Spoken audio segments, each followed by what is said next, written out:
Let's talk about what you're observing here at the role of Steve Bannon. He has not taken much time to figure out what his approach to politics is going to be now that he's left the White House. What do you make of the calculus he's setting up here, how he intends to support Republican candidates from the more conservative side, indeed how he plans to do it?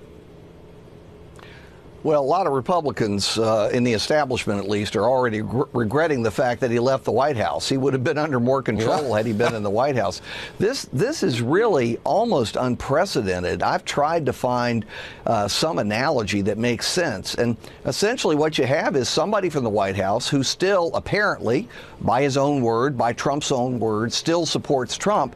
And yet he's organizing rebellions in many of the deep red states against senators who already vote with Trump on virtually everything, like Senator Barrasso from Wyoming. You don't get more conservative than Senator Barrasso. What is the problem with Senator Barrasso? I guess it's that Bannon describes him as establishment because he's had several terms in the Senate.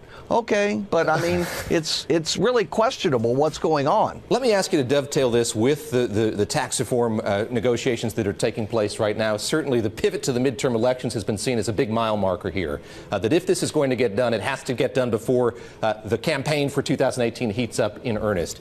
By doing this, does Steve Bannon stand a chance of accelerating when that timetable begins? That's a very good question. What effect does this have on the timetable? Obviously, Republicans, for lots of reasons, want to get it done as soon as possible. And equally obvious is the fact that they have loads and loads of factions and divisions and can't get it together.